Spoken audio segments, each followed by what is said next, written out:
الحمد لله الحمد لله وكفى والسلام على عباده الذين اصطفى أما بعد فأعوذ بالله من الشيطان الرجيم بسم الله الرحمن الرحيم والسارق والسارقة فاقطعوا أيديهما جزاء بما كسبا نكالا من الله والله عزيز حكيم فمن تاب من بعد ظلمه وأصلح فإن الله يتوب عليه إن الله غفور رحيم صدق الله العظيم رب اشرح لي صدري ويسر لي أمري واحلل عقدة من لساني يفقهوا قولي اللهم صل على محمد وعلى آل محمد كما صليت على إبراهيم وعلى آل إبراهيم إنك حميد مجيد اللهم بارك على محمد وعلى آل محمد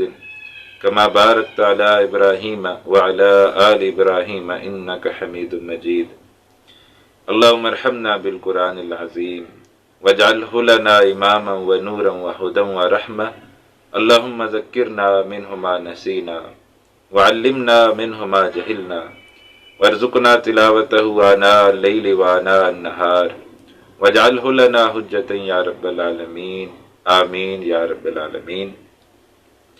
عزیز طلبہ السلام علیکم ورحمۃ اللہ وبرکاتہ۔ امید ہے آپ خیر و عافیت سے ہوں گے۔ اللہ تعالیٰ کا احسان ہے کہ اس نے ہمیں یہ موقع فراہم کیا ہوا ہے کہ ہم قرآن حکیم کو سیکھنے کی اس محنت کے اندر ہفتہ وار بنیادوں پر ہی صحیح بہرحال جمع ہو رہے ہیں، اور جیسے قطرہ قطرہ جو ہے وہ دریا بنتا ہے، تو ایسے ہی قطرہ قطرہ کر کے ہفتے میں ایک ایک گھنٹہ کر کے تو الحمدللہ اس وقت ہمارا چھٹا پارہ جو ہے وہ چل رہا ہے، اور سورۃ المائدہ جو ہے وہ ہماری زیر مطالعہ ہے۔ اس کے پیچھے جتنا قرآن حکیم کا پورشن ہم نے پڑھا ہے وہ سارا ہمارے اس یوٹیوب چینل پر ویڈیوز کے سیکشن میں آپ جائیں تو پیچھے پورا سیکشن جو ہے وہ موجود ہے، تو وہاں سے آپ جو ہے وہ سابقہ ہمارا جو قرآن حکیم جو ہم نے پڑھ لیا ہے اس کو بھی اگر آپ چاہیں تو سماعت کر سکتے ہیں۔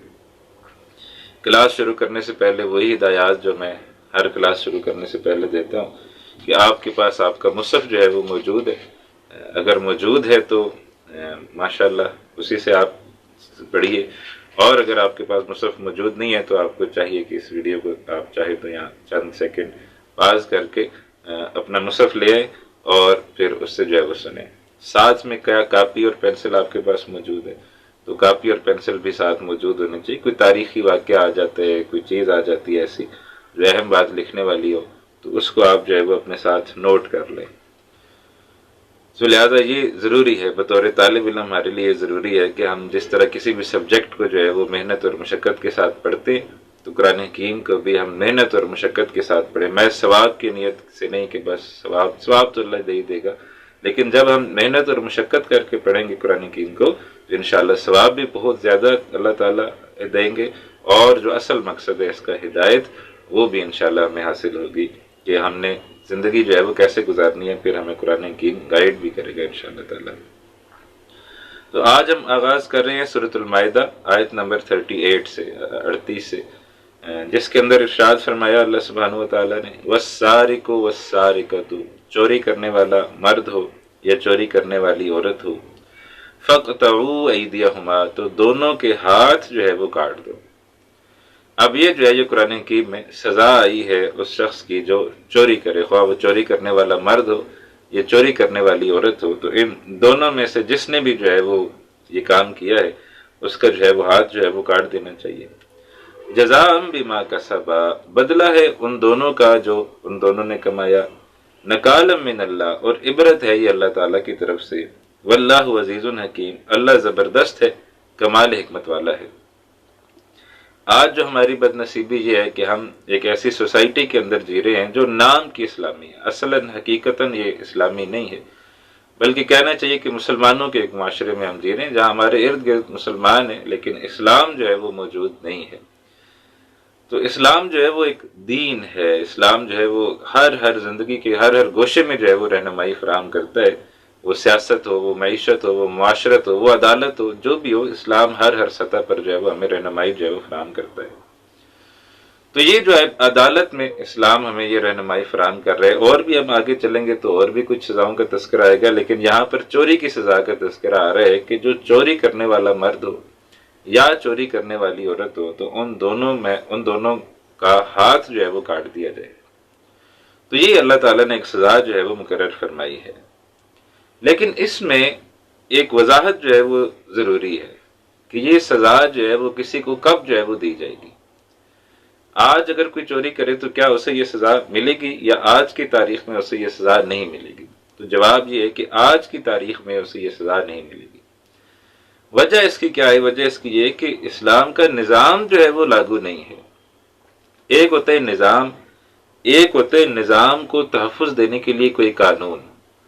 اس بات کو میں آپ کو بہت سادہ انداز میں جو ہے وہ سمجھانا چاہتا ہوں۔ بہت سادہ انداز میں بات کرنے کی کیا ہے کہ ہم شہروں کے اندر رہتے ہیں اکثر لوگ، یا جو شہروں کے اندر نہیں بھی رہتے تو وہ کم از کم شہروں کے اندر کبھی نہ کبھی زندگی میں جاتے ضرور ہیں۔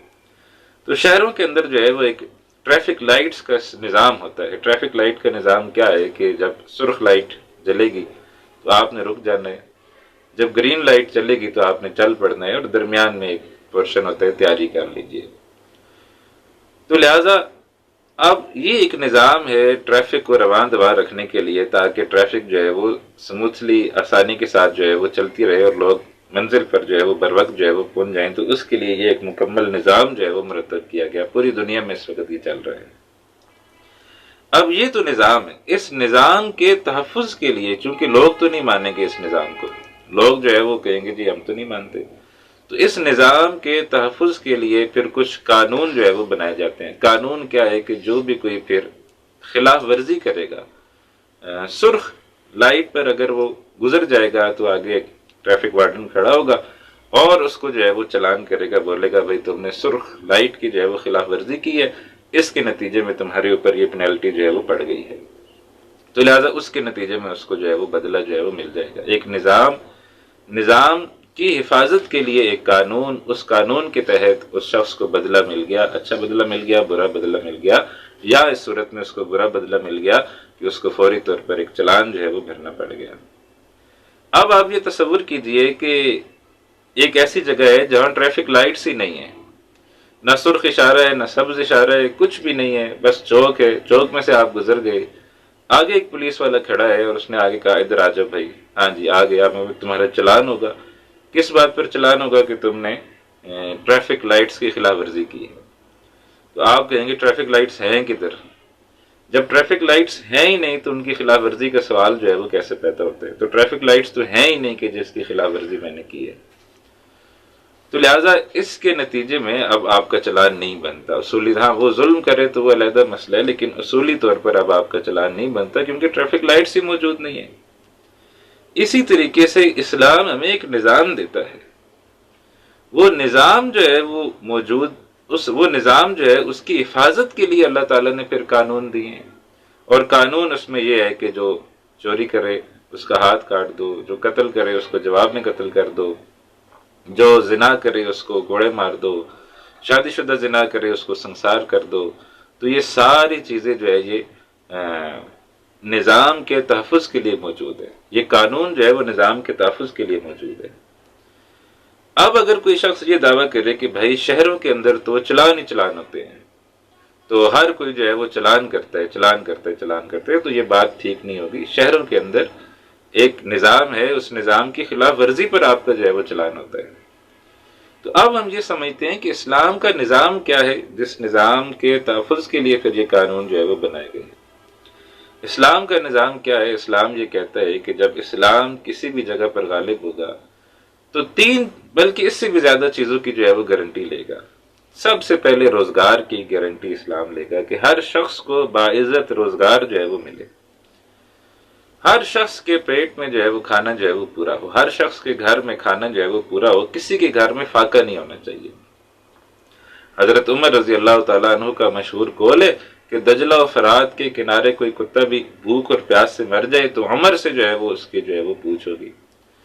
تو لہٰذا یہ حضرت عمر رضی اللہ عنہ نے یہ بات کر کے اسلام کا ایک اصول جو ہے وہ ہمیں سمجھا دیا کہ اسلام کا اصول کیا ہے کہ ہر ایک کے پاس کھانا پہنچانا، ہر ایک کو جو ہے وہ رزق پہنچانا، روزگار مہیا کرنا، یہ گورنمنٹ کی جو ہے وہ ذمہ داری ہوگی۔ اب گورنمنٹ اس کو کیسے روزگار مہیا کرتی ہے، گورنمنٹ کا کام ہے، اور اگر اسلامی حکومت آتی ہے تو میں آپ کو بتاتا ہوں بہت آسانی کے ساتھ سب کو روزگار بھی جو ہے وہ میسر کیے جا سکتے ہیں۔ تو سب سے پہلا کام روزگار ہے کہ سب کو گورنمنٹ کی یہ ذمہ داری ہے کہ گورنمنٹ نے سب کو روزگار جو ہے وہ میسر کرنا ہے۔ دوسرا کام گورنمنٹ کا کیا ہے؟ دوسرا کام ہے علاج۔ گورنمنٹ کی یہ ذمہ داری ہے کہ علاج کی تمام سہولتیں جو ہے وہ عوام کو ملنی چاہیے، جتنی ممکن ہو سکے وہ فری ملنی چاہیے۔ اگر کوئی بہت ایکسپینسو ہو تو اس میں گورنمنٹ بھی کوئی حصہ ڈالے، کوئی عوام حصہ ڈالیں، تو اس کے نتیجے میں علاج کی سہولتیں جو ہے وہ لوگوں کو ملنی چاہیے۔ تیسری جو ہے وہ یہ ہے کہ تعلیم سب کو ملنی چاہیے، سب کو جو ہے وہ مناسب تعلیم ملنی چاہیے۔ چوتھی جو ہے وہ یہ ہے کہ سب کو انصاف ملنا چاہیے، عدل و انصاف جو ہے وہ ہونا چاہیے، ہر ایک کو جو ہے وہ انصاف میسر ہونا چاہیے، دہلیز کے اوپر اس کو انصاف ملنا چاہیے، اس کو انصاف کے لیے دھکے نہ کھانے پڑیں، بلکہ اس کو فوری طور پر جو ہے وہ انصاف جو ہے وہ مہیا کیا جائے۔ پھر اس کے علاوہ گورنمنٹ کا کام ہے، اسلامی جو بھی حکومت ہوگی، کہ وہ لوگوں کے لیے میکسیمم سہولیات جو ہے وہ پیدا کرے، کہ کسی بھی شہری کو کسی قسم کا کوئی خطرہ نہ ہو، جان کا خطرہ نہ ہو، مال کا خطرہ نہ ہو، ہر شہری کی جان اور مال کا تحفظ یہ اسلامی ریاست کی بنیادی ذمہ داری ہوگی۔ تو لہٰذا یہ ساری اسلامی ریاست ہے جس کے اندر یہ سارے تحفظات انسان کو موجود ہے، کہ انسان روزگار پہ لگا ہوا ہے، وہ روزگار جو ہے اچھا روزگار ہے، اس کے پاس کھا رہا ہے، پی رہا ہے، ایک جو تعلیم اس کو میسر ہے، علاج کی سہولتیں اس کو میسر ہیں، کسی قسم کا اسے کوئی مسئلہ نہیں ہے، کسی قسم کی اسے کوئی پریشانی نہیں ہے۔ تو یہ سوسائٹی، اور ایسی سوسائٹی کے نمونے ہم نے دیکھے ہیں تاریخ میں، کہ لوگ زکوٰۃ اٹھا کے پھرتے تھے، کہ کوئی زکوٰۃ لینے والا مل جائے، تو ایسے معاشرے رہے ہیں کہ زکوٰۃ لینے والا کوئی نہیں ہوتا تھا، کیونکہ سب جو ہے وہ بڑے اچھے اور پرسکون انداز میں زندگی جو ہے وہ گزار رہے ہوتے تھے۔ تو لہٰذا یہ ساری اسلامی ریاست کی ذمہ داریاں ہیں کہ جب وہ اسلامی ریاست آئے گی تو وہ یہ ساری سہولیات جو ہے وہ لوگوں کو میسر کرے گی۔ اور بھی اسلام نے اصول دیے ہیں جو ہم اور بھی پڑھ سکتے ہیں، جیسے قرآن حکیم میں آیا کئی لا یکون دولۃ بین الاغنیاء منکم، دولت تمہارے امیروں کے درمیان گردش نہیں کرتی رہنی چاہیے، بلکہ دولت کو جو ہے وہ نیچے کی طرف شفٹ ہونا چاہیے۔ ایک سوسائٹی ہوتی ہے جس میں امیر سے امیر تر ہوتا ہے، اور غریب سے غریب تر ہوتا ہے۔ یہ سوسائٹی بڑی کرپٹ سوسائٹی ہوتی ہے، کہ دونوں طرف سے سوسائٹی کا تباہی بربادی ہوتی ہے، کہ امیر جو ہے وہ امارت کی وجہ سے سوسائٹی کو تباہ کر رہا ہوتا ہے، اور غریب جو ہے وہ غربت کی وجہ سے سوسائٹی کو تباہ کر رہا ہوتا ہے۔ ایسی سوسائٹی تباہ و برباد ہو جاتی ہے۔ تو قرآن حکیم یہ ہمیں اصول دیتا ہے کہ تم نے ایسی سوسائٹی بنانی ہے جس کے اندر یہ ہیو اور ہیو ناٹس کے درمیان گیپ جو ہے وہ کم سے کم ہو۔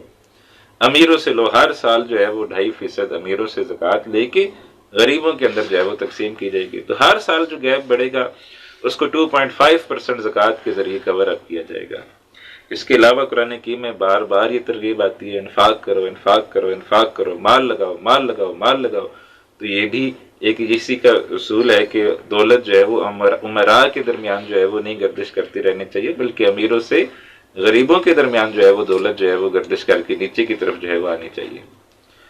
تو لہٰذا ایک یہ اصول ہمیں دیا، اور بھی قرآن حکیم کے اندر ہمیں اصول دیے گئے ہیں۔ تو اب آپ سوچیں کہ آپ ایک ایسی سوسائٹی، ایک شخص ہے جو ایسی سوسائٹی کے اندر ہے، یہ ایک آئیڈیل سوسائٹی ہے، جو اسلامک سوسائٹی ہے یہ ایک آئیڈیل سوسائٹی ہے، بہترین سوسائٹی ہے۔ ایک ایسی سوسائٹی کے اندر ایک شخص رہ رہا ہے جس کے پاس روزگار بھی ہے، جس کے پاس علاج کی سہولتیں بھی ہیں، جس کو تعلیم بھی میسر ہے، جس کو صحت، جس کو انصاف بھی ملتا ہے، ہر چیز اس کے پاس بہترین موجود ہے۔ اب یہ شخص اپنی جو ہے وہ کسی چسکے کو پورا کرنے کے لیے، یا اپنا کوئی غلط شوق کو پورا کرنے کے لیے، یا کسی بھی مقصد کے لیے یہ شخص چوری کرتا ہے، تو اب اس کے پاس چوری کی کوئی وجہ نہیں ہے۔ اب یہ چوری کر رہے تو فساد فی الارض کا مرتکب ہے، زمین میں فساد پھیلا رہے ہیں۔ تو لہٰذا اب اس شخص کو ایسی سزا دی جائے کہ پورا معاشرہ جو ہے وہ اس کو سمجھ آ جائے کہ بھائی چوری نہیں کرنی، اگر چوری کی تو اتنی سخت سزا جو ہے وہ ہمیں دی جائے گی، تو اس کا ہاتھ جو ہے وہ کاٹ دیا جائے۔ وہ اگلی جتنی زندگی جیے گا، 10 سال اس کی زندگی ہے، 20 سال اس کی زندگی ہے، 50 سال اس کی زندگی ہے، جتنی وہ زندگی وہ جیے گا، وہ چلتا پھرتا ایک اشتہار ہوگا کہ جناب چوری نہیں کرنی۔ جو اس کو دیکھے گا عبرت پکڑے گا اور بولے گا چوری نہیں کرنی، چوری نہیں کرنی، چوری نہیں کرنی۔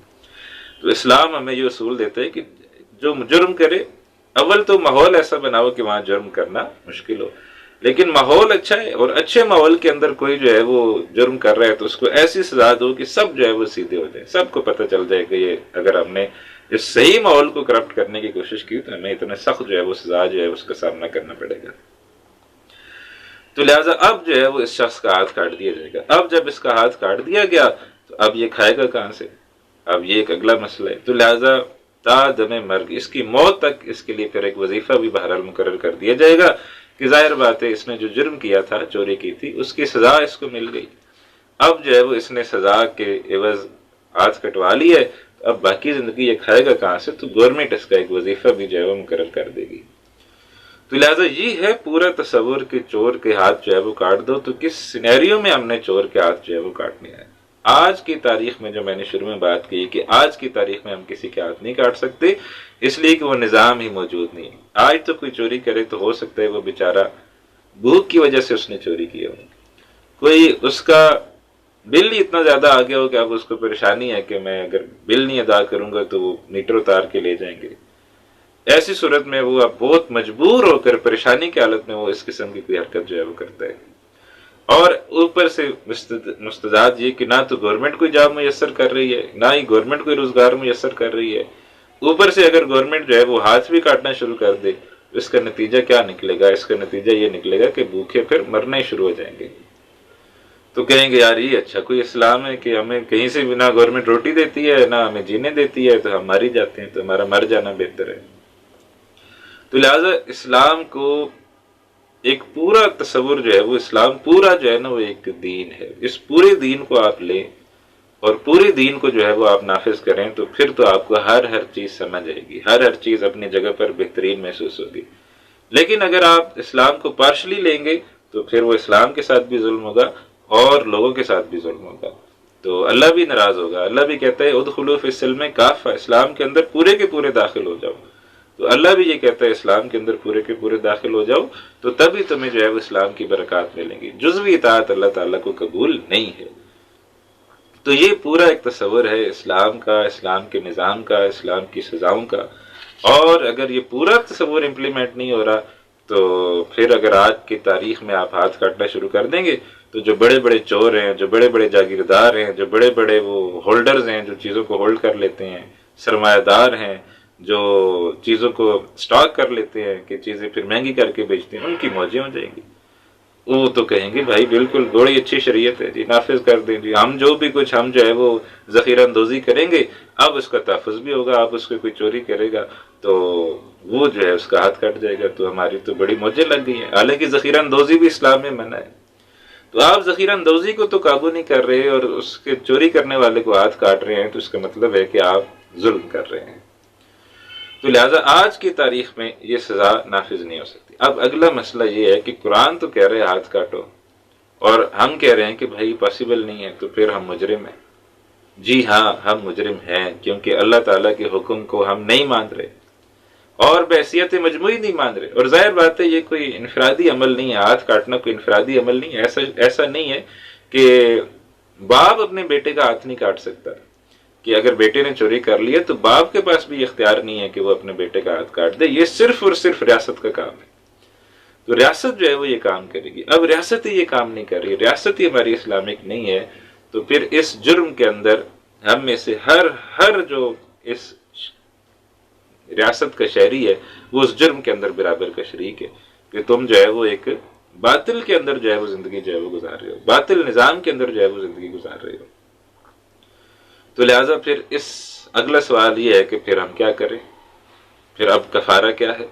اب کیسے جو ہے وہ ہم اس باطل نظام کے اندر جی رہے ہیں، امپلیمنٹیشن پورے قرآن کی ہو نہیں پا رہی، ہم پھر اللہ کی نگاہوں میں مجرم ہیں، تو یہ ساری باتیں بالکل ٹھیک ہے، تو اس سے اب بچنے کا پھر طریقہ کار کیا ہے؟ ہمارے لیے وے آؤٹ کیا، ہمارے لیے راستہ کیا رہ جاتا ہے؟ تو صرف ایک ہی راستہ ہمارے پاس بچتا ہے، اور وہ راستہ یہ ہے کہ ہم اس نظام کو تبدیل کرنے کی جدوجہد کے اندر شریک ہوں۔ یہ جو باطل نظام ہے اس کو ہم تسلیم نہ کریں، اس کو ہم مانیں کہ یہ باطل نظام ہے، اس کو ہم نے چینج کرنا ہے۔ دوسری بات یہ کہ اس کو تبدیل کرنے کے اندر کسی منظم جدوجہد کے اندر شریک ہوں، کیونکہ یہ اکیلے ہونے والا کام نہیں ہے، تو کسی اجتماعیت کے اندر جو ہے وہ شریک ہوں۔ اور وہ اجتماعیت بھی ایسی ہو جو نبی اکرم صلی اللہ علیہ وسلم کے بتائے ہوئے طریقے کے مطابق جو ہے وہ نظام کو تبدیل کرنے کی کوشش کر رہی ہو. کوئی وہ اور طریقہ نہ ہو، کوئی مغرب سے درآمد شدہ طریقہ نہ ہو، کوئی دہشت گردانہ طریقہ نہ ہو کہ بس سب کو مار ہی دو تو پھر سارے مر جائیں گے تو بس خالی زمین پہ ہم خلافت قائم کر لیں گے.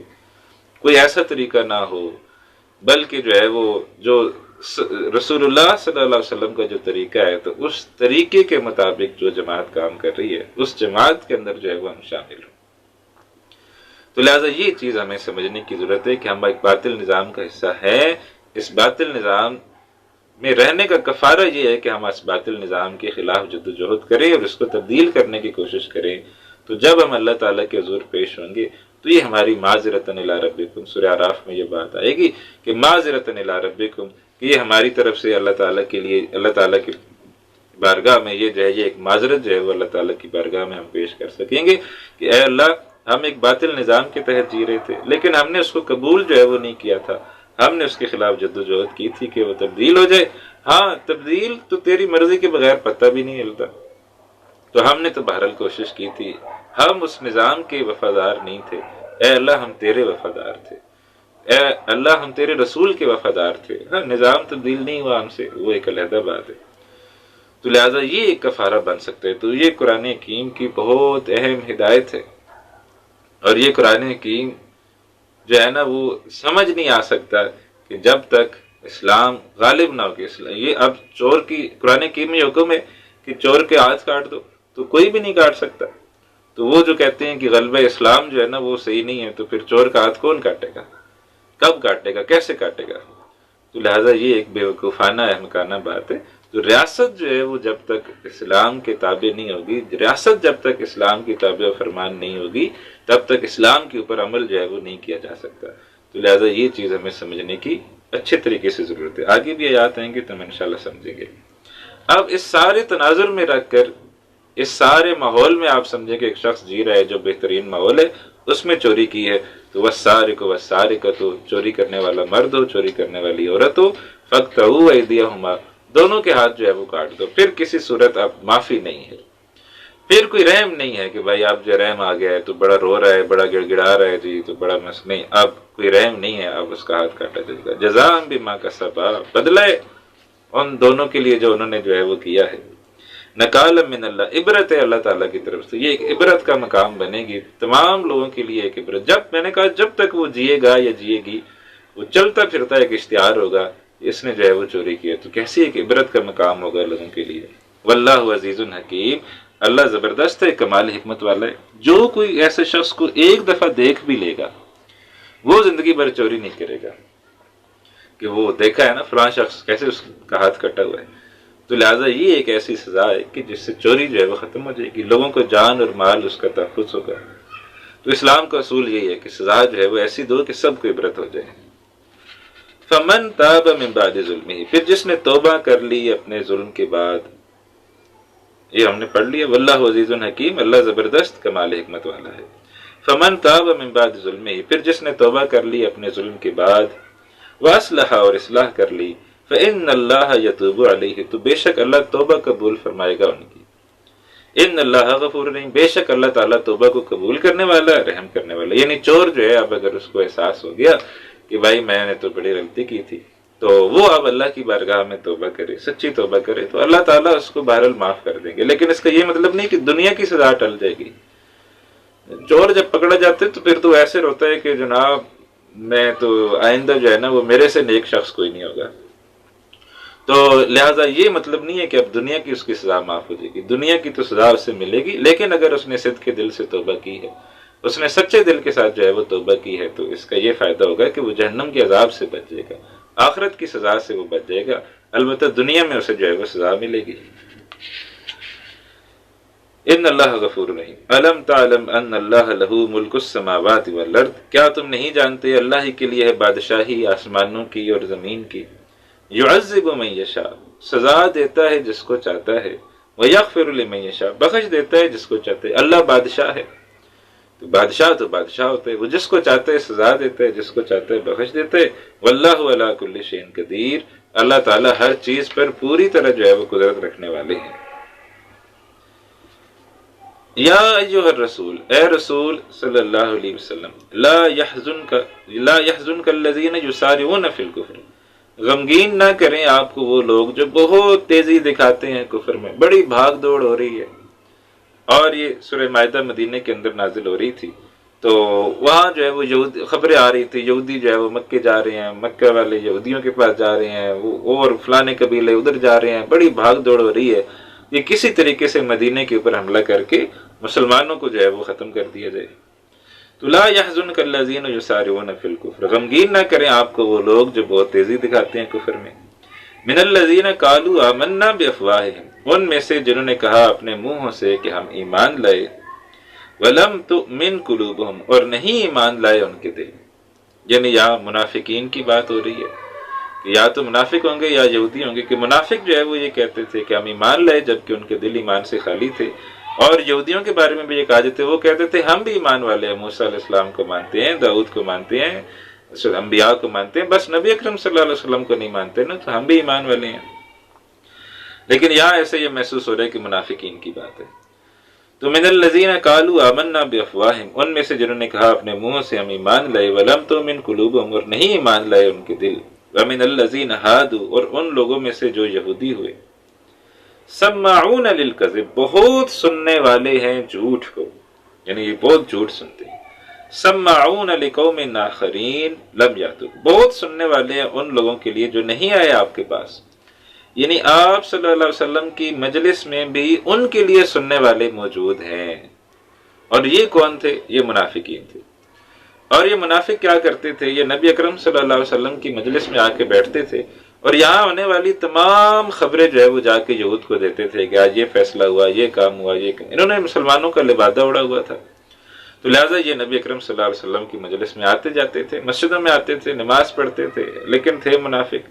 تو لہٰذا یہاں ہونے والی ہر بات کی خبر جا کے یہود کو دیتے تھے، یہودی پھر وہ خبریں یا تو خود اس کو استعمال کرتے تھے مسلمانوں کے خلاف یا مکے والوں کو بھی بیچتے تھے۔ تو سماعون لقوم آخرین، بہت سننے والے ہیں ان لوگوں کے لیے، ان جو آپ کے پاس لم یاتوک، جو آپ کے پاس نہیں آئے۔ یحرفون الکلم من بعد مواضعہ، بدلتے ہیں باتوں کو ان کے اصل محل و مقام سے۔ یقولون، اور کہتے ہیں وہ،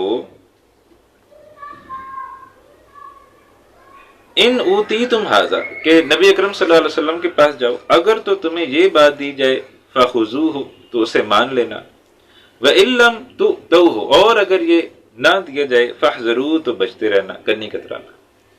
یعنی چونکہ وہاں دو عدالتی نظام چل رہا تھا مدینہ کے اندر شروع میں، تو ایک یہ تھا کہ نبی اکرم صلی اللہ علیہ وسلم بھی فیصلہ فرماتے تھے، دوسرا یہ تھا کہ یہود کی اپنی عدالتیں بھی تھی تو وہ بھی فیصلہ فرماتے تھے۔ اب جب وہ یہودیوں کو نبی اکرم صلی اللہ علیہ وسلم جو، اور یہ اجازت تھی کہ دونوں سے جہاں چاہے آپ فیصلہ کروا لیں، تو دو عدالتی نظام تھا۔ بعد میں جب اسلام غالب ہو گیا، فتح مکہ ہو گیا، پھر ایک ہی جو ہے وہ عدالتی نظام رہا، کسی بھی اسٹیٹ کے اندر دو عدالتی نظام نہیں چل سکتے۔ تو یہ بھی ایک دلیل ہے کہ مدینہ جو ہے وہ جب نبی اکرم صلی اللہ علیہ وسلم نے آباد کیا ہے، آئے ہیں، تو مکمل طور پر وہ ایک ریاست نہیں تھی، کیونکہ بنیادی طور پر اس کے اندر کچھ وہ کریکٹرسٹکس بھی پائے جاتے ہیں کہ جو ایک ریاست کے ہوتے ہیں، لیکن ایک کامل مکمل اسلامی ریاست وہ فتح مکہ کے بعد قائم ہوئی۔ تو لہٰذا اب جب یہ دو طرف عدالتیں چل رہی تھی، دو عدالتیں چل رہی تھیں، تو چاہے تو آپ اس عدالت سے فیصلہ کرا رہے ہیں جو نبی اکرم صلی اللہ علیہ وسلم کی، چاہے تو آپ یہودیوں سے فیصلہ کرا لیں۔ تو اب یہودی یہ سوچ کے آتے ہیں کہ ہم حضور صلی اللہ علیہ وسلم کے پاس جا رہے ہیں، اور اگر تو نبی اکرم صلی اللہ علیہ وسلم نے ایسا فیصلہ دیا کہ جو ہمیں اچھا ہوا، جو ہمیں اچھا لگا کہ چلو ٹھیک ہے یار، اس میں ذرا کم سختی ہے، تو وہ فیصلہ ہم لے لیں گے، اور اگر وہ نبی اکرم صلی اللہ علیہ وسلم نے سخت فیصلہ دیا تو پھر ہم یہودیوں کے پاس چلے جائیں گے۔ تو یہ اس کی طرف اشارہ ہے کہ کہتے ہیں کہ تمہیں اگر یہ فیصلہ ملے تو تم نے قبول کر لینا ہے، یہ فیصلہ ملے تو تم نے قبول نہیں کرنا۔ وَمَن يُرِدِ اللَّهَ فِتْنَتَهُ، اور وہ کہ چاہیے اللہ نے جس کی آزمائش، فَلَن تَمْلِكَ لَهُ مِنَ اللَّهِ شَيْئًا، تو آپ ہرگز اختیار نہیں رکھتے اس کے لیے اللہ کے سامنے کچھ بھی۔ جس کو اللہ آزمائے گا، جس کو اللہ آزمائش میں ڈال دے، تو پھر کسی کا کوئی اختیار نہیں۔ اولئک الذین لم یرد اللہ ان یطہر قلوبہم، یہ وہ لوگ ہیں کہ نہیں چاہا اللہ نے کہ پاک کر دے ان کے دلوں کو، یا یہ خود بھی جو ہے وہ پاک نہیں ہونا چاہتے، اور خاص طور پر یہودی یا منافق بھی ہو سکتے ہیں، یہ منافق بھی بڑے بدبخت ہیں، تو ان کی بھی بات جو ہے وہ ہو سکتی ہے۔ لہم فی الدنیا خزی، ان کے لیے دنیا کی زندگی میں بھی ذلت و رسوائی ہے، وَلَهُمْ فِي الْآخِرَةِ عَذَابٌ عَظِيمٌ، ان کے لیے آخرت میں بھی جو ہے وہ دردناک عذاب جو ہے وہ اللہ تعالیٰ نے تیار کر کے جو ہے وہ رکھا ہوا ہے۔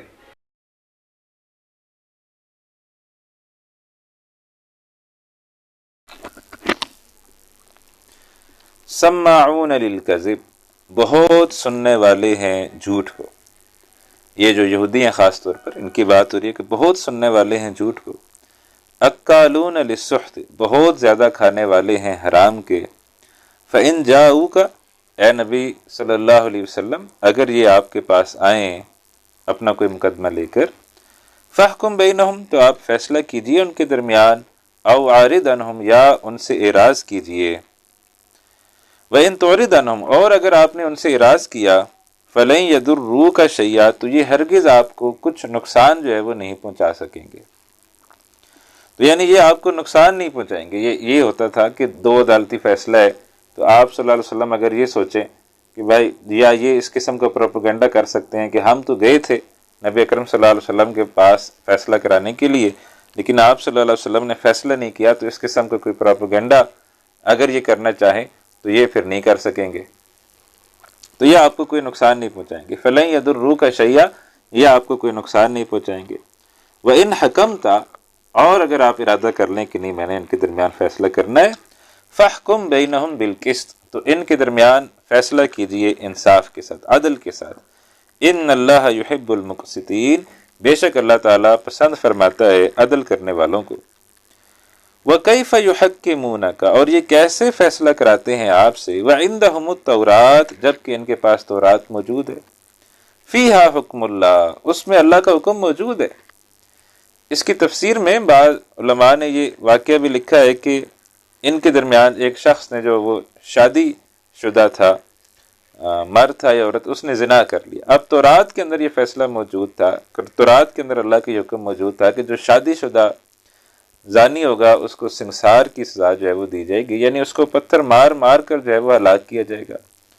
تو لہٰذا قرآن کے تورات کے اندر یہ فیصلہ جو ہے وہ موجود تھا۔ اب ان میں سے کسی سے یہ کام ہو گیا تو اب انہوں نے سوچا کہ یہ ایک نئی شریعت جو ہے وہ نازل ہو رہی ہے، تو ہم ایسا کرتے ہیں کہ ان کے پاس جاتے ہیں، ہو سکتا ہے ان کی شریعت کے اندر یہ فیصلہ جو ہے وہ نرم ہو۔ تو لہٰذا وہ یہ سوچ کر آئے کہ ہم نبی اکرم صلی اللہ علیہ وسلم کے پاس جا رہے ہیں، اگر تو انہوں نے یہ فیصلہ کیا کہ سنساری والا فیصلہ ہے تو پھر تو ہم نہیں مانیں گے، اور اگر انہوں نے فیصلہ کوئی کوڑے وغیرہ کا کر لیا تو پھر مان لیں گے، جیسے پہلے بھی یہ بات آئی تھی کہ انہوں نے کہا کہ اگر فیصلہ یہ آ جائے تو مان لینا، یہ فیصلہ نہ آئے تو نہ ماننا، تو اس قسم کی بات لے کر تو آئے تھے۔ تو لہٰذا ان کے درمیان تورات کے اندر یہ فیصلہ لکھا ہوا موجود ہے۔ بہرحال نبی اکرم صلی اللہ علیہ وسلم جو ہے وہ نے وہی فیصلہ کیا جو تورات کا فیصلہ تھا، اور یہ دو سزائیں ہیں جو تورات سے پھر اسلامی شریعت میں بھی آئی ہیں۔ ایک شادی شدہ جو شخص ہوگا وہ زنا کرے گا تو اس کو رجم کیا جائے گا، اور دوسرا جو دین سے پھر جائے گا اس کو جو رجم کیا جائے گا۔ تو یہ دونوں سزائیں تورات سے جو ہے وہ ہمارے دین میں بھی آئی ہیں۔ تو وہ کیف یحکمونک، اور یہ کیسے فیصلہ کراتے ہیں آپ سے، وعندہم التورات، حالانکہ ان کے پاس تورات موجود ہے، فیہا حکم اللہ، اس کے اندر اللہ کا حکم موجود ہے، ثم یتولون من بعد ذلک، پھر یہ رخ پھیرتے ہیں اس کے بعد، وما اولئک بالمؤمنین، یہ لوگ ایمان لانے والے نہیں۔ اصل بات یہ جو یہاں بیان کر دی گئی کہ یہ لوگ ایمان والے جو ہے وہ نہیں ہیں، یہ ایمان نہیں لانا چاہتے۔ اب جو 7واں رکوع آ رہا ہے سورۃ المائدہ کا، یہ بھی بڑا اہم ہے، اور 7 آیات پر مشتمل ہے، 7واں رکوع ہے، اور اس کے اندر ان لوگوں کے لیے تنبیہ ہے جو کسی شریعت کو تو مانتے ہیں مگر عمل کسی اور قانون پر کرتے ہیں۔ کہتے ہیں شریعت ہے ٹھیک ہے، اللہ کا حکم ہے ٹھیک ہے، بھائی اللہ تعالیٰ کا حکم بھی ہوگا، شریعت بھی ہوگی، لیکن ہم جو ہے وہ نہ اس شریعت پر عمل کریں گے نہ اللہ تعالیٰ کے حکم کے اوپر عمل کریں گے۔ جیسے کسی درجے میں مثال، بلکہ کسی درجے میں کیا کامل مثال ہی آج ہماری ہے کہ ہم مانتے تو ہیں کہ اللہ تعالیٰ کی شریعت ہے، ہم مانتے تو ہیں کہ اللہ تعالیٰ کے احکامات ہیں، لیکن ہم اس کے باوجود ان پر عمل کرنے کو تیار نہیں ہیں۔ فرمایا اللہ تعالیٰ نے انا انزلنا التورات، ہم نے جو ہے وہ تورات نازل کی، فیہا ہدی و نور، اس کے اندر ہدایت بھی تھی اور روشنی بھی تھی، یحکم بہا النبیون الذین اسلموا، فیصلہ کرتے تھے اس کے مطابق انبیاء جو خود بھی فرما برداری کرتے تھے اللہ کی، یعنی تورات کے مطابق، اور جو انجیل آ گئی اس کے مطابق، بلکہ یہاں تورات کی بات ہے، تو تورات کے مطابق جو ہے وہ فیصلہ کرتے تھے، انبیاء خود بھی تورات کو فالو کرتے تھے اور تورات ہی کے مطابق فیصلے بھی جو ہے وہ کرتے تھے، للذین ہادوا، اور ان لوگوں کے لیے جو یہودی ہوئے، والربانیون والاحبار، اور اسی کے مطابق فیصلہ کرتے تھے مشائخ بھی اور علماء بھی۔ مشائخ وہ ہوتے جو درویش صوفی جن کو ہم کہتے ہیں، تو صوفیاء بھی اور علماء بھی، بما استحفظوا من کتاب اللہ، اس لیے کہ وہ محافظ بنائے گئے تھے اللہ تعالیٰ کی کتاب کے۔ تو اللہ تعالیٰ کی جو بھی کتاب ہوتی ہے اس کے کسٹوڈین اس وقت کے علماء ہوتے ہیں، تو ان کو اصل بات پتہ ہوتی ہے، کیونکہ ان کا اوڑھنا بچھونا ہی کتاب کو پڑھنا اور پڑھانا ہوتا ہے، اور وہ ہر وقت قرآن کو یا تورات کو اس وقت پڑھتے تھے، تو لہٰذا وہ کسٹوڈین آف دا بک وہ ہیں۔ تو بما استحفظوا من کتاب اللہ، اس لیے کہ وہ محافظ بنائے گئے ہیں اللہ تعالیٰ کی کتاب کے، وَكَانُوا عَلَيْهِ شُهَدَاءَ، اور وہ تھے اس پر گواہ، فَلَا تَخْشَوُا النَّاسَ، بس مت ڈرو لوگوں سے، وَاخْشَوْنِي، اور مجھ سے جو ہے وہ ڈرو، وَلَا تَشْتَرُوا بِآيَاتِي ثَمَنًا قَلِيلًا، اور نہ لو میری آیات کے عوض تھوڑی سی قیمت، وَمَن لَّمْ يَحْكُم بِمَا أَنزَلَ اللَّهُ، اب وہ کانٹے کی بات آ گئی، اور جو فیصلہ نہیں کرتے اس کے مطابق جو نازل کیا ہے اللہ نے، فَأُولَٰئِكَ هُمُ الْكَافِرُونَ، یہی لوگ جو ہے وہ کافر ہیں۔ اب آپ دیکھ لیجئے کہ یہ فتویٰ جو ہے یہ کوئی مفتی نہیں لگا رہا، کوئی عالم نہیں لگا رہا، کوئی شخص نہیں لگا رہا، یہ فتویٰ اللہ سبحانہ و تعالیٰ خود لگا رہے ہیں کہ جو اس کے مطابق فیصلہ نہیں کرتا جو نازل کیا ہے اللہ نے، تو یہ لوگ کافر ہیں۔ تو آج پھر ہم بحیثیت مجموعی کیا ہے؟ آج ہمارے پاس قرآن موجود ہے جو اللہ تعالیٰ کی کتاب ہے، آج ہمیں قرآن کے مطابق جو ہے وہ فیصلے کرنے چاہیے۔ آج ہم قرآن کے مطابق فیصلے نہیں کر رہے، تو آج ہم دیکھ لیں پھر اللہ تعالیٰ کی نظر میں ہم کیا ہوں گے۔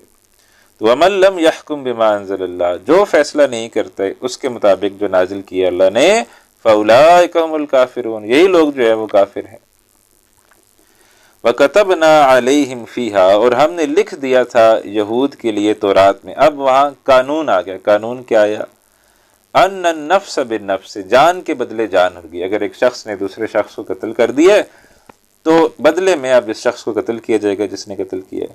ان النفس بالنفس، جان کے بدلے جان ہوگی، والعین بالعین، آنکھ کے بدلے آنکھ ہوگی، والانف بالانف، ناک کے بدلے ناک ہوگا، والاذن بالاذن، کان کے بدلے کان ہوگا، والسن بالسن، دانت کے بدلے دانت ہوگا، والجروح قصاص، اور زخموں کا بھی بدلہ لیا جائے گا، جس نے جیسا زخم لگایا ہے اب بدلے میں اس سے ویسے ہی جو ہے وہ زخم لگایا جائے گا، والجروح قصاص، ہر زخم کا بدلہ جو ہے وہ لیا جائے گا۔ فمن تصدق به، تو جس نے معاف کر دیا قصاص کو، فہو کفارۃ لہ، تو یہ کفارہ ہو جائے گا اس کے لیے، یعنی پھر اللہ تعالیٰ اس کے بھی گناہوں کو جو ہے وہ معاف کر دیں گے۔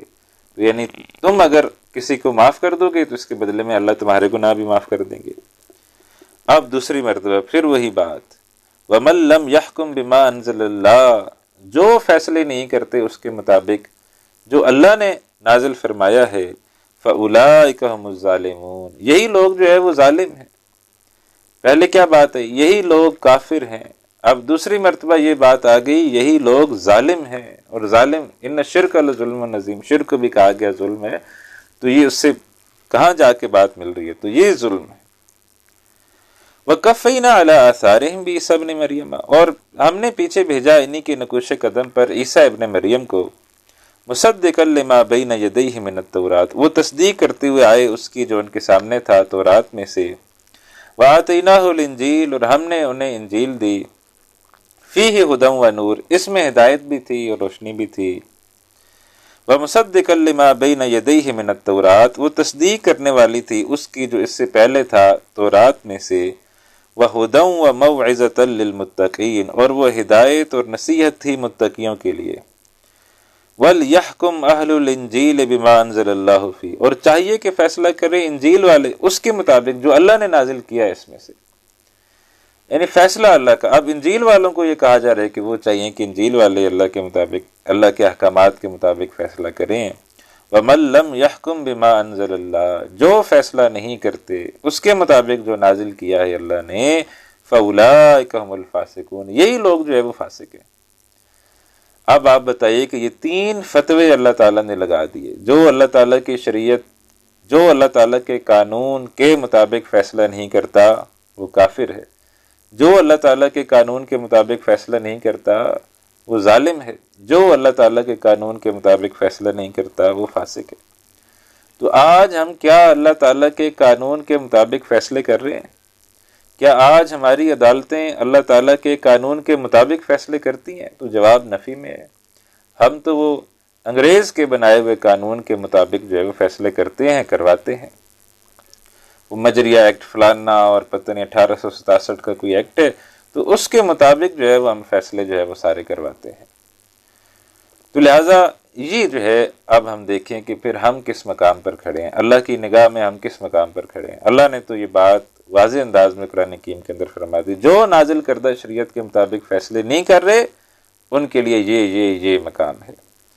تو اب ہمارے پاس جو شریعت ہے وہ قرآن ہے، ہمارے پاس کتاب ہدایت قرآن جو ہے وہ موجود ہے، تو ہم پھر یہ سوچیں کہ ہمارا کیا مقام ہے، ہمارا کیا مقام و مرتبہ ہوگا۔ تو لہٰذا اس سے بچنے کا طریقہ کیا ہے؟ اب اگر ہمیں یہ محسوس ہو کہ ہم بھی اس فتوے کی زد میں ہیں اور ہم بھی جو ہے وہ اسی جرم کا حصہ ہے، تو اس سے پھر بچنے کا طریقہ کیا ہے؟ اس سے بچنے کا طریقہ یہ ہے کہ ہم جو ہے وہ پھر اس نظام کا حصہ نہ بنیں، اس نظام کو کم از کم براہ راست سپورٹ نہ کریں، اور جتنا ممکن ہو سکے ہم اپنی محنت کریں، جدوجہد کریں، کوشش کریں کہ اس نظام کو تبدیل کرنے کی جدوجہد کے اندر شریک ہو جائیں۔ پھر اللہ تعالیٰ کی بارگاہ میں ہم جائیں گے تو پھر یہ انشاءاللہ ہمارے لیے ایک کفارہ بن جائے گا کہ اے اللہ، ہم رہے تو ایک ایسے نظام میں رہے تھے جو باطل تھا، لیکن ہم نے پوری کوشش کی کہ کسی طریقے سے وہ باطل نظام جو ہے وہ تبدیل ہو جائے۔ تو عین ممکن ہے پھر اللہ تعالیٰ ہمارے لیے اس معذرت کو جو ہے وہ قبول فرمائے، تو اللہ تعالیٰ ہمیں اس جد و جہد کو کرنے کی توفیق عطا فرمائے۔ ہم نے ویسے بڑے بڑے سپنے جو ہے وہ سچائے ہوئے، خواب جو ہے وہ سجائے ہوئے ہوتے ہیں اپنی زندگیوں میں کہ یہ کرنا ہے، یہ کرنا ہے، وہ کرنا ہے، وہ کرنا ہے، دنیا کے اندر آگے سے آگے بڑھنے کی ہماری خواہشات ہوتی ہیں، لیکن جو دینی تقاضے ہمارے ان سے ہم غافل ہوتے ہیں کہ بحیثیت مسلمان آیا ہماری کوئی ذمہ داری ہے، بحیثیت مسلمان بھی ہماری کوئی ڈیوٹی ہے، تو اس سے جو ہے وہ ہم غافل ہوتے ہیں۔ تو لہٰذا بحیثیت مسلمان ہمیں سمجھنا چاہیے کہ ہماری کیا کیا ڈیوٹیاں ہیں اور ان کو ادا جو ہے وہ ہم کیسے کر سکتے ہیں، تو یہ چیز ہمیں سمجھنی چاہیے۔ وَأَنزَلْنَا إِلَيْكَ الْكِتَابَ بِالْحَقِّ، اے نبی صلی اللہ علیہ وسلم ہم نے نازل کی آپ کی طرف کتاب حق کے ساتھ، مُصَدِّقًا لِمَا بَيْنَ يَدَيْهِ مِنَ الْكِتَابِ، تصدیق کرنے والی ہے اس کی جو اس سے پہلے ہے کتابوں میں سے، وَمُهَيْمِنًا عَلَيْهِ، اور نگران ہے ان کے اوپر۔ یعنی تورات کے اندر، زبور کے اندر، انجیل کے اندر بہت کچھ جو ہے وہ ان لوگوں نے خود جو ہے وہ شامل کر لیا ہے، اور وہ یہ ظاہر یہ کرتے ہیں کہ یہ سب کچھ اللہ تعالیٰ کی طرف سے، حالانکہ وہ ان کتابوں کے اندر جو کچھ لکھا ہے وہ سب کچھ اس وقت اللہ تعالیٰ کی طرف سے نہیں ہے۔ تو اب ویریفائی کیسے ہوگا؟ تورات کے اندر جو لکھا ہے وہ ویریفائی کیسے ہوگا کہ ہاں یہ لکھا ہوا واقعی اللہ کی طرف سے ہے اور یہ لکھا ہوا اللہ کی طرف سے نہیں، یہ کسی نے بعض میں شامل کر دی ہے؟ تو وہ ویریفائی کرنے والی چیز قرآن ہے۔ ہم وہاں کوئی چیز دیکھیں گے، اس کو ویریفائی کریں گے قرآن سے، اگر قرآن کے اندر بھی وہ بات اسی طرح موجود ہے تو اس کا مطلب ہے ٹھیک ہے، وہ بھی اللہ کا حکم تھا، یہ بھی اللہ کا حکم ہے۔ لیکن اگر قرآن سے ویریفائی نہیں ہو رہی بلکہ قرآن کے خلاف بات جا رہی ہے، تو اس کا یہ صاف مطلب ہے کہ وہ کسی انسان نے جو ہے وہ اس کے اندر شامل کر لی ہے۔ تو وہ مہیمنن علیہ، نگران ہے یہ ان سب پر۔ فاحکم بینہم بما انزل اللہ، پس فیصلہ کیجیے ان کے درمیان اس کے مطابق جو نازل کیا ہے اللہ نے۔ ولا تتبع اہواءہم عما جاءک من الحق، اور پیروی نہ کیجیے ان کی خواہشات کی ہٹ کر اس سے جو آ چکا ہے آپ کے پاس حق میں سے۔ لِكُلٍّ جَعَلْنَا مِنْكُمْ شِرْعَةً وَمِنْهَاجًا، ہم نے بنایا ہے تم میں سے ہر امت کے لیے قانون شریعت اور طریقہ۔ دین جو ہے وہ ہمیشہ سے ایک ہی چلا آ رہا ہے۔ اللہ ایک ہے، جو رسول آتے ہیں وہ کہتے ہیں میں اللہ کا رسول ہوں، میری بات مانو، میری اتباع کرو، اور قیامت جو ہے وہ قائم ہونی ہے، اس لیے اچھے اعمال کرو تاکہ تم کامیاب ہو جاؤ۔ تو دین جو ہے، دین وہ ہمیشہ سے ایک ہی ہے۔ توحید، رسالت، آخرت، یہ ہمیشہ سے ایک ہی رہا ہے، لیکن شریعت جو قانون ہے یہ اللہ تعالیٰ چینج کرتے رہے. قرآن حکیم کے اندر بھی ہم دیکھتے ہیں کہ پہلے ایک حکم آیا، پھر اس کے بعد دوسرا حکم بھی آ جاتا ہے. جیسے ایک حکم ہم نے پڑھا تھا کہ مرنے والا شخص وصیت کر کے مرے، پھر بعد میں وراثت کے احکامات آ گئے تو وہ اب اس طرح وصیت کی ضرورت نہیں رہی. اسی طریقے سے جیسے قرآن حکیم کے احکامات کے اندر بھی تدریج ہے، ایسے ہی انسان جیسے جیسے بالغ ہوا ہے، جیسے جیسے اس کا علم بڑھا ہے، جیسے جیسے اس نے ایکسپلور کیا ہے، جیسے جیسے اس کی سوچ جو ہے وہ آگے بڑھی ہے، اسی حساب سے اللہ تعالیٰ قانون کے اندر بھی وہ چینجنگ لاتا رہا ہے. اور شریعت موسوی کچھ مختلف تھی اور شریعت محمدی صلی اللہ علیہ وسلم یہ جو ہے وہ کچھ مختلف ہے. تو دین ایک ہی ہے، البتہ قانون جو ہے وہ چینج ہوتے رہے ہیں ہمیشہ. تو لِكُلٍّ جَعَلْنَا مِنْكُمْ شِرْعَةً وَمِنْهَاجًا، ہر ایک ہمیں سے تم نے بنایا ہے ہر امت کے لیے قانون شریعت اور طریقہ کار بھی جو ہے وہ مختلف ہے. موسیٰ علیہ السلام کا طریقہ کچھ اور تھا، عیسیٰ علیہ السلام کا طریقہ آپ دیکھیں تو وہ بالکل ہی کچھ اور ہے، اور نبی اکرم صلی اللہ علیہ وسلم کا طریقہ وہ مختلف ہے. وَلَوْ شَاءَ اللَّهُ لَجَعَلَكُمْ أُمَّةً وَاحِدَةً، اور اگر اللہ تعالیٰ چاہتا تو تمہیں سب کو ایک ہی امت بنا دیتا. اللہ کے لیے تو یہ کوئی مشکل نہیں ہے، اللہ نے کن فیکون کہنا تھا، ہو جانا تھا، سب بزور زبردستی جو ہے وہ ایک ہی دین پر چلنے والے ہو جاتے. وَلَٰكِن لِيَبْلُوَكُمْ فِي مَا آتَاكُمْ، لیکن وہ آزمانا چاہتا ہے تمہیں اس میں سے جو دیا ہے اس نے تمہیں. فَاسْتَبِقُوا الْخَيْرَاتِ، بس ایک دوسرے سے آگے نکلو نیکیوں میں. یہ وہ مقام ہے کہ یہ وہ مقابلے کی فیلڈ ہے جس کے اندر ہم سب کو مقابلہ کرنا چاہیے کہ نیکیوں میں آگے سے آگے بڑھنے کی کوشش کریں. دنیا میں ہم آگے سے آگے بڑھنے کی کوشش کرتے ہیں. مثال آپ چھوٹی سی مثال سے سمجھ جائیں گے. آپ کے بچے نے بھی امتحان دیا ہوا، آپ کے بھائی کے بچے نے بھی امتحان دیا ہوا، تو اب آپ کے بچے کے نمبر آئے ہیں 92% اور آپ کے بھائی کے بچے کے نمبر آئے ہیں 94%. تو اب آپ پورا سال جو ہے نا وہ اپنے بچے کی زندگی حرام کیے رکھیں گے.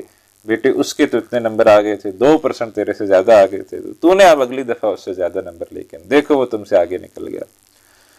تو اللہ تعالیٰ کہہ رہے ہیں یہ جو مسابقے کر رہے ہو، یہ جو مقابلے کر رہے ہو، یہ دنیا میں نہیں بلکہ نیکیوں میں کرو. تو یہ صرف بچے کی تو میں نے مثال دی، یہ بڑے بھی مقابلہ کرتے ہیں، ایک دوسرے سے آگے بڑھنے کے لیے مقابلہ کرتے ہیں.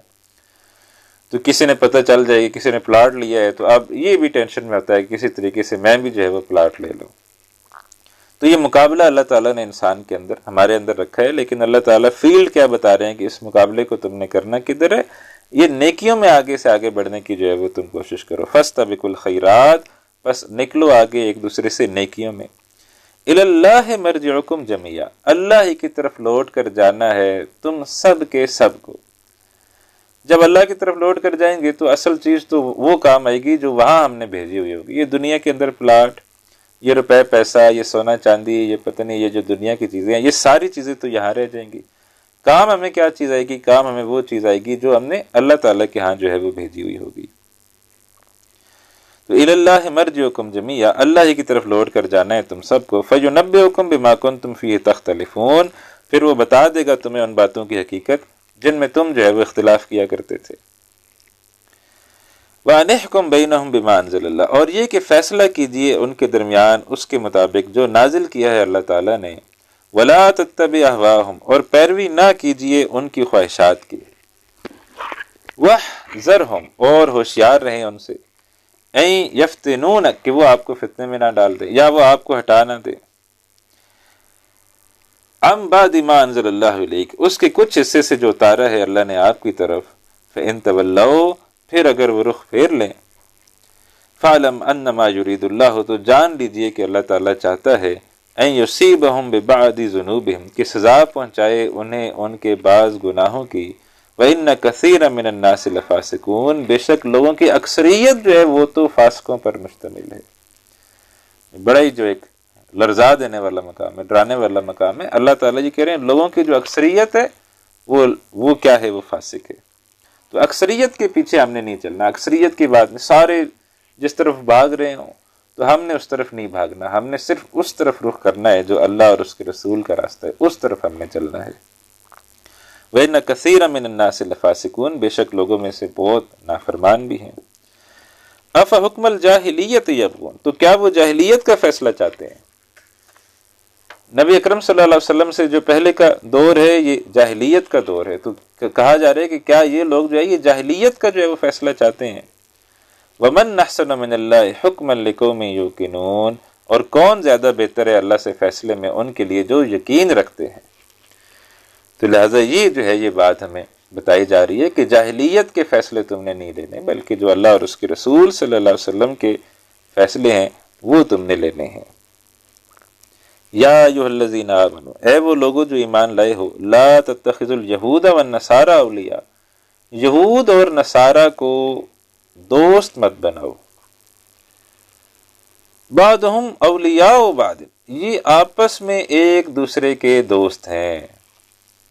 اور یہ جو قرآن حکیم بات کر رہا ہے کہ یہ آپس میں ایک دوسرے کے دوست ہیں، تو یہ اصل میں ایک پیش گوئی ہے، جو پیش گوئی اللہ تعالیٰ نے کی ہے کہ یہ ایک وقت آئے گا کہ یہ آپس میں ایک دوسرے کے دوست بن جائیں گے۔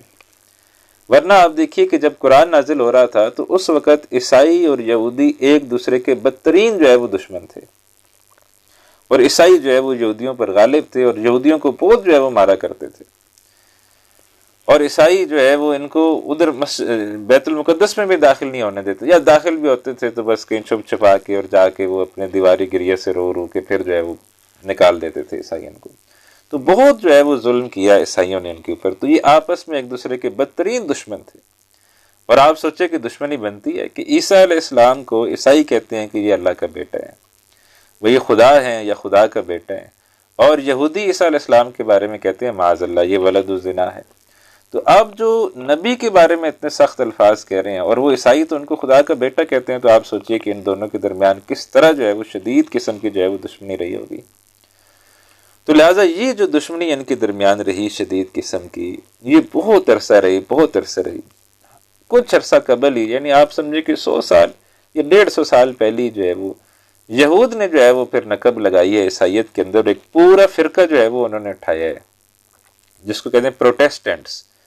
جو اصل عیسائی ہیں وہ تو وہ ہیں جو اپنے آپ کو کیتھولکس کہتے ہیں، لیکن جو پروٹیسٹنٹس ہیں یہ پھر یہود ان کے پیچھے ہیں، اور یہ کیتھولک سے علیحدہ ہوئے ہیں، اور یہ جو ہے وہ پہلے یہود کے اعلی کار بنے ہیں، اور پھر اس کے بعد اب تو خیر کیا کیتھولکس اور کیا پروٹیسٹنٹ سبھی یہود کے اعلی کار بن گئے ہوئے ہیں۔ تو لہٰذا یہ ایک پیش گوئی ہے جو قرآن حکیم نے کی ہے کہ بعضهم اولیاء بعض، یہ آپس میں ایک دوسرے کے دوست ہیں۔ وَمَن يَتَوَلَّهُم مِّنكُم، جس نے دوست بنایا ان میں سے تمہیں، فَإِنَّهُ مِنْهُمْ، وہ انہی میں سے ہے۔ تو یہاں جو دوست بنانے کی بات ہے دلی دوست، ایک آپ کا ہوتا ہے نا دلی دوست، تو اس کو دلی دوست جو ہے وہ نہیں بنانا۔ ہاں اب دعوت دینی ہے، کوئی عیسائی ہے کوئی یہودی ہے، اس کو اسلام کی دعوت دینی ہے تو اس کے ساتھ ایک اچھا تعلق ہونا چاہیے، اس کے ساتھ حسن سلوک ہونا چاہیے، اس کے ساتھ ہم حسن سلوک کریں گے تو اس کے نتیجے میں وہ جو ہے وہ دائرہ اسلام میں داخل ہوگا۔ تو لہٰذا یہ جو ہے یہ اب حسن سلوک کی بات علیحدہ ہے، لیکن ایک جو ہوتا ہے نا آپ کا دلی دوست وہ مسلمان ہونا چاہیے۔ ہاں اگر آپ کسی غیر مسلم کو اپنا دلی دوست بنانا چاہتے ہیں تو اس کو اسلام کی دعوت دیں، اسلام کے اندر لے آئیں، پھر اس کو دوست بنا لیں۔ تو پھر دوستی تو یہی ہے نا کہ اس کو اسلام کی دعوت دیجیے۔ خود اگر جنت میں جا رہے ہیں، خود اگر جہنم سے بچ جا رہے ہیں، تو پھر دوستی کا تقاضا ہے کہ اپنے دوست کو بھی جو ہے جہنم کی آگ سے بچائیں، تو اسے جو ہے وہ سمجھائیں۔ ہاں پھر سمجھاتے رہیں، پھر دیکھیں کب اللہ تعالیٰ اس کا دل کھولے گا۔ یہ نہیں کہ ایک دن سمجھایا تو بھئی ہاں بھئی اگلے دن ہاں بھئی کیا فیصلہ کیا، نہیں، ٹائم لگتا ہے۔ تو بڑا بعض اوقات تو دو صحابی دوست تھے، وقت نہیں ہے کہ میں آپ کو پورا واقعہ سناتا، بڑا مزیدار ہے، کبھی موقع ملا یا سیرت میں کہیں آ جائے گا۔ تو دو دوست تھے، تو ان میں سے ایک دوست جو ہے وہ مسلمان ہو گئے، تو دوسرا ان کا بڑا پکا دوست تھا وہ نہیں تھا مسلمان، نے کہا یار یہ اب اس کو میں نے جہنم کی آگ سے بچانے، تو 3 سال اس کے پیچھے لگے رہے، 3 یا 4 سال سمجھاتے رہے 3-4 سال بعد پھر وہ مسلمان بھی کیا اس کو۔ تو دوستی تو یہ ہے کہ پھر اگر آپ کا دوست جہنم میں جا رہا ہے تو آپ کہے کہ دوست ہیں، پھر آپ تو بڑے نکمے دوست ہیں اس کے کہ آپ اس کو جہنم میں جانے دے رہے ہیں۔ تو آپ کی دوستی کا تقاضا یہ ہے کہ اس کو آپ لائیں، دین کی طرف بتائیں اسے۔ وَمَن يَتَوَلَّهُم مِّنكُم، تو جس نے دوست بنایا انہیں تم میں سے، فَإِنَّهُ مِنْهُمْ، تو وہ پھر انہی میں سے شمار ہو جائے گا۔ یعنی جو بالکل صرف دوست ہی بنا رہے اور نیت یہ نہیں ہے کہ میں نے اس کو اسلام کی دعوت دینی ہے، تو پھر وہ انہی میں سے ہو جائے گا۔ ان اللہ لا يهدي القوم الظالمین، بے شک اللہ ہدایت نہیں دیتا ظالم قوم کو۔ فطر الذین فی قلوبہم مرض، پھر تم دیکھتے ہو انہیں جن کے دلوں میں بیماری ہے، یسارعون فیہم، دوڑ دوڑ کر جاتے ہیں ان کے اندر۔ یعنی آج بھی آپ دیکھ لیں تو ہمارے جتنے بھی مسلم ممالک ہیں، ہمارے مسلم ممالک کے حکمران جو ہے نا، وہ ان کا کعبہ اور قبلہ وہ ویسٹ ہی ہے، وہ یہودی اور عیسائی ہے، وہ دوڑ دوڑ کر ان کے اندر جاتے ہیں کہ کسی طریقے سے وہ جو ہے وہ ہم سے راضی ہو جائے، حالانکہ وہ راضی نہیں ہونے۔ یسارعون فیہم، دوڑ کر جاتے ہیں ان میں، یقولون نخشی ان تصیبنا دائرہ، کہتے ہیں ہم ڈرتے ہیں کہ ہم پر کوئی گردش آ جائے گی، اگر ہم نے یہودیوں کو راضی نہیں کیا، اگر ہم نے عیسائیوں کو راضی نہیں کیا تو ہمارے اوپر یہ پابندیاں لگ جائیں گی، یہ ہو جائے گا، وہ ہو جائے گا، ہم مصیبت میں پڑ جائیں گے، ہم تکلیف میں پڑ جائیں گے، ہمارے اوپر یہ ہو جائے گا، وہ ہو جائے گا۔ تو وہ یہ سمجھتے ہیں کہ اگر ہم نے یہودیوں اور عیسائیوں کو راضی نہ کیا تو ہمارے اوپر کوئی مصیبت آ جائے گی۔ فعسى الله ان ياتي بالفتح، تو قریب ہے کہ اللہ پھر فتح لے آئے، یعنی اللہ فتح لے آئے گا، پھر تم غالب ہو گئے۔ او امر من عنده، یا کوئی معاملہ اپنی طرف سے، وَيُصْبِحُوا عَلَىٰ مَا أَسَرُّوا فِي أَنفُسِهِمْ نَادِمِينَ، پھر وہ ہو جائیں گے اس پر جو انہوں نے چھپا رکھا تھا اپنے جیوں میں نادم۔ وَيَقُولُ الَّذِينَ آمَنُوا، اور کہیں گے وہ لوگ جو ایمان لائے، أَهَٰؤُلَاءِ الَّذِينَ أَقْسَمُوا بِاللَّهِ، کیا یہ ہیں وہ جنہوں نے قسم کھائی تھی اللہ کی، جہد ایمانہم، زور دیتے ہوئے اپنی قسموں پر، انہم لمعکم، کہ بے شک وہ یقیناً تمہارے ساتھ ہیں، حبطت اعمالہم، ضائع ہو گئے ان کے اعمال، فاصبحوا خاسرین، پھر وہ ہو گئے خسارہ پانے والوں میں سے۔ اب جو پھر اللہ تعالیٰ کے جو محبوب بندے ہیں ان کی صفات آ رہی ہیں، تو ہم نے یہ نوٹ کرنا ہے، ہم نے بھی اللہ تعالیٰ کے محبوب بندے بننا ہے۔ تو جو اللہ تعالیٰ کے محبوب بندے ہیں ان کی کیا صفات ہیں جو یہاں آ رہی ہیں، تو ہم نے نوٹ کرنا ہے ہمارے اندر یہ صفات ہیں کہ نہیں۔ یا ایھا الذین آمنوا، اے وہ لوگوں جو ایمان لائے ہو، من یرتد منکم عن دینہ، جو پھر گیا تم میں سے اپنے دین سے، فسوف یأتی اللہ بقوم، تو عنقریب لے آئے گا اللہ ایسی قوم کو، یحبہم ویحبونہ، وہ ان سے محبت کرے گا اور وہ اس سے محبت کریں گے۔ اللہ تعالیٰ ان سے محبت کرے گا اور وہ اللہ تعالیٰ سے محبت کریں گے۔ تو پہلی خوبی اللہ تعالیٰ کے محبوب بندوں کی کیا ہے کہ وہ اللہ تعالیٰ سے محبت کرنے والے ہوتے ہیں۔ اب ہم جائزہ لے لیں کہ ہم اللہ تعالیٰ سے کتنی محبت کرنے والے ہیں، تو ہم کرنے والے بھی ہیں یا کوئی نہیں کرنے والے، ہمارے تو شاید گلے ہی ہوں گے اللہ تعالیٰ سے کہ یہ بھی نہیں، یہ بھی نہیں، یہ بھی نہیں۔ تو ہم نوٹ کر لیں کہ کیا اللہ تعالیٰ سے ہمارے کوئی گلے ہیں۔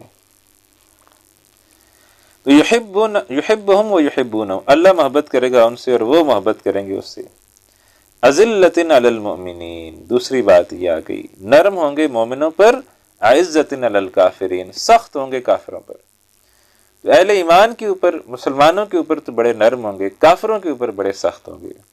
اسی کی کسی نے یہ جو ہے نا ایک شعر میں اس کو بیان کیا، ہو ہلکے یارا تو بریشم کی طرح نرم، رزم حق و باطل ہو تو فولاد ہے مومن۔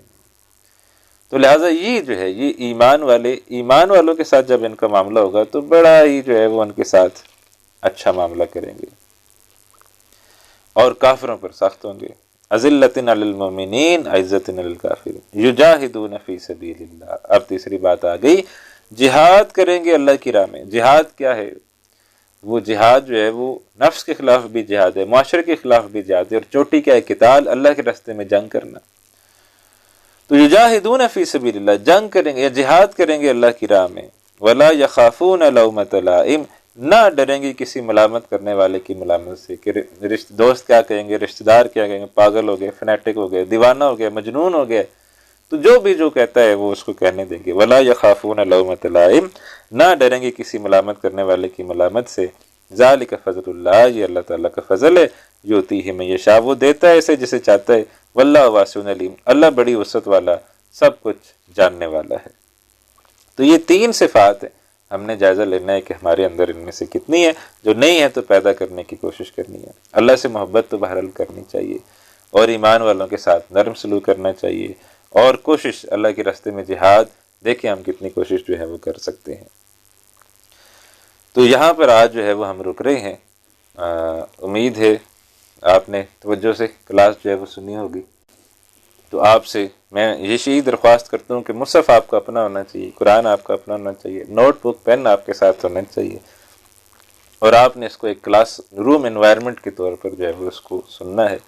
اللہ تعالیٰ مجھے آپ کو ہم سب کو قرآن حکیم سے جوڑے، جو صحیح بات حق ہے ہمیں سمجھ آئی وہ اس پر ہمیں عمل کرنے کی توفیق عطا فرمائے، جو میرے منہ سے بات غلط نکل گئی ہو اور ظاہر بات ہے تو وہ میرے اپنے طرف سے ہے یا شیطان کی طرف سے ہے، تو اللہ اس پر مجھے معاف فرمائے، آپ کے دلوں سے اس کو محو فرمائے۔